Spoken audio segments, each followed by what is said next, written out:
Thank you, comrades, and good afternoon to all the comrades participating in this important discussion.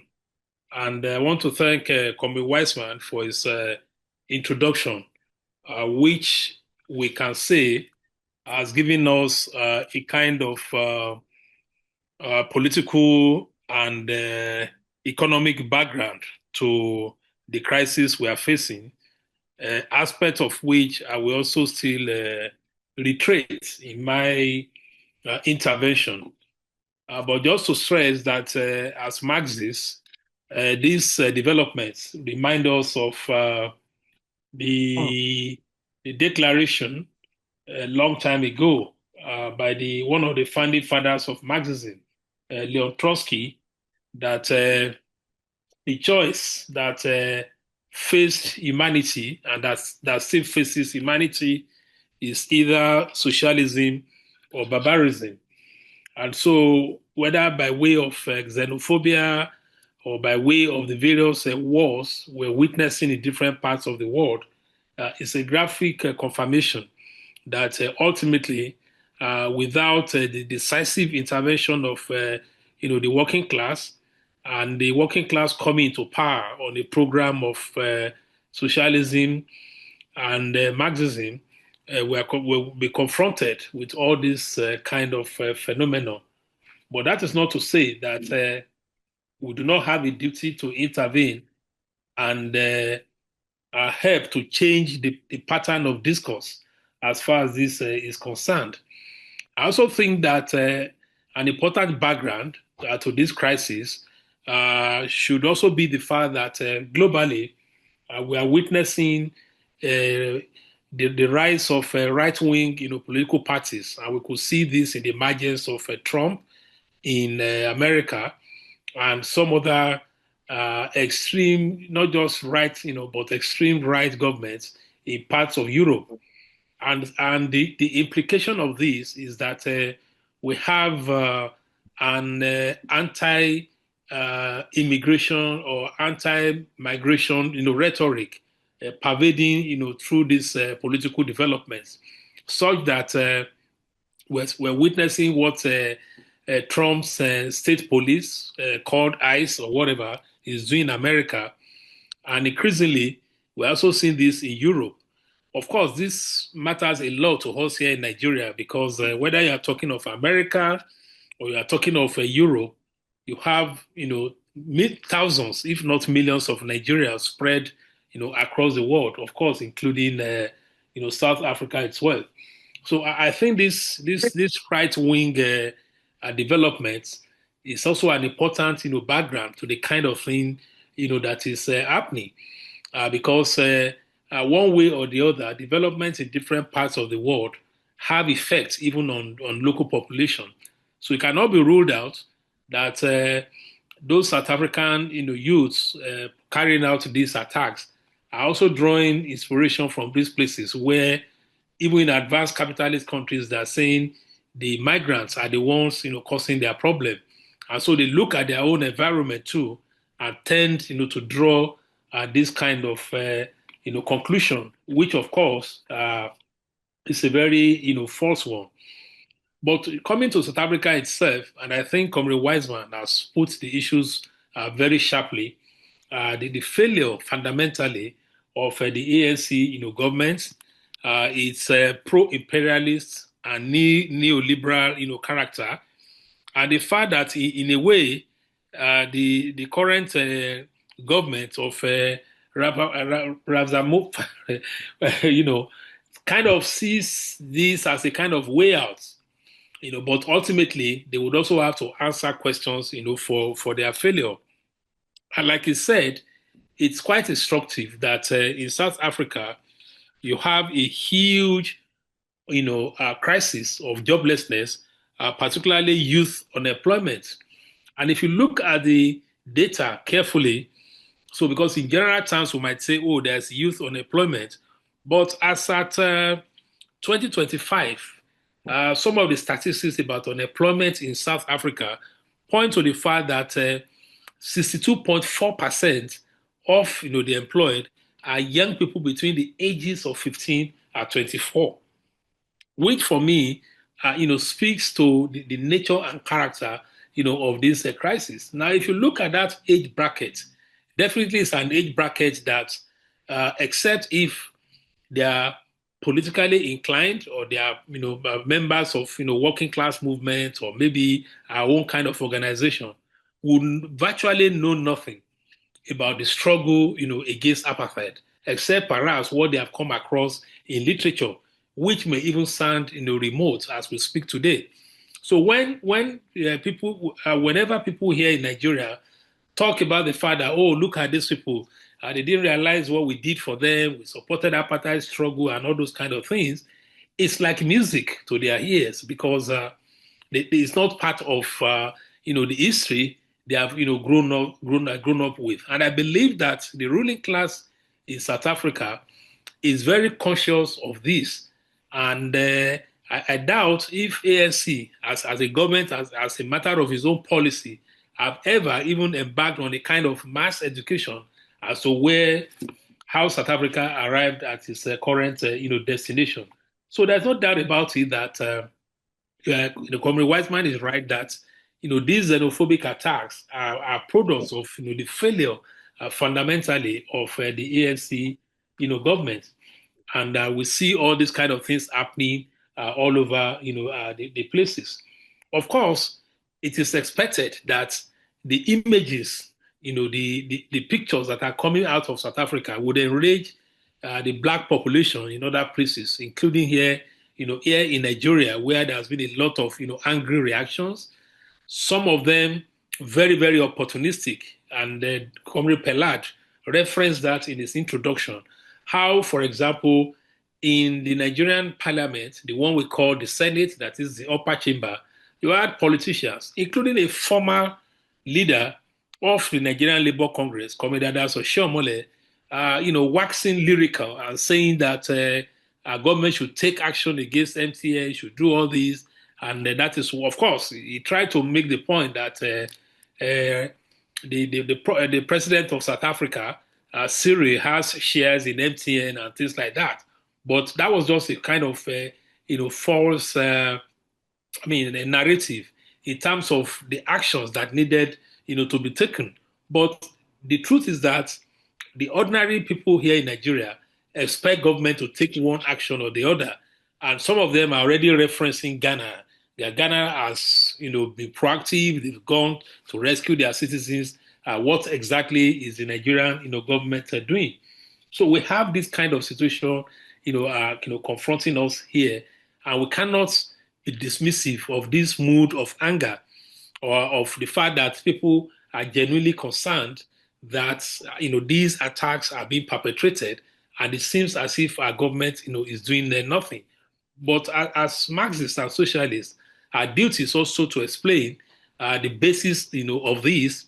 It's not as if these people just dropped from the sky and started hating the blacks just like that. After all, we don't have this kind of xenophobic attacks in the past. You may have elements of it, but our ability to explain the political and economic roots of this will go a long way. And in that regard, I do recall that in one of our discussions here, I'd also made reference to the fact that talking of blaming foreigners for economic woes is really not a new phenomenon in Africa, certainly not in Nigeria, where between 1979 and 1983, we also saw the failure of a civilian government, or if you like, so-called democratic government, that at the height of its economic failure, and in fact the imposition of austerity measures on the citizens. And this was a period when, incidentally, we were in the university and we were in the students movement. That regime, it's called the Shehu Shagari regime, started blaming foreigners, particularly Ghanaians, for the economic woes of Nigerians. And it was the same pattern. Perhaps the difference between that time and now in South Africa is that the South African government has not openly come out to say that it is these foreigners that are responsible. But it happened here in Nigeria, where the Shehu Shagari government actually blamed foreigners for taking the jobs that Nigerians would have done. They talked about what we normally call menial or menial jobs here. That is all these artisans, shoemakers, and so on and so forth. But as at that time here in Nigeria too, we had Ghanaians and other foreigners who were teachers in our universities, who were teachers in our secondary schools. In fact, for my generation, I do not think anybody of my age group that went to secondary school between 1973 and maybe 1978 and 1980 that didn't have one Ghanaian teacher or the other, either teaching English or mathematics. The same thing, we had Indians, we had Pakistanis, we had Bangladeshi, which in itself was a reflection of the relative boom in the Nigerian economy, incidentally under the military, even before the civilian. So we talk of oil boom at a time, and you saw the Nigerian economy, thriving, and not just in the academic sector that you had foreigners working as expatriates. You even had them in the hospitals, foreign doctors, and so on and so forth. But following the collapse of the economy, the imposition of austerity measures, and the rising anger among the people, including the students in the universities, it was convenient for the Shagari regime to blame Ghanaians, and there was mass deportation of Ghanaians, from Nigeria.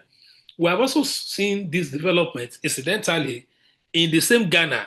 Now, although not in the same proportion as South Africa, we have seen, a rising anger of Ghanaians against Nigerians in a kind of, reverse history where Ghanaians are equally blaming Nigerians, for taking over, their economy, for taking over their jobs, and there had been some forms of attacks on Nigerians, even in Ghana. So we need to make that point decisively that at the end of the day, the failure of these governments, the failure of neoliberal, policies, the failure of policies like, privatization, policies like commercialization of education, commercialization of healthcare, which we see across all these countries in different forms, be it in Nigeria, be it in Ghana, be it in South Africa, would ultimately create this kind of scenario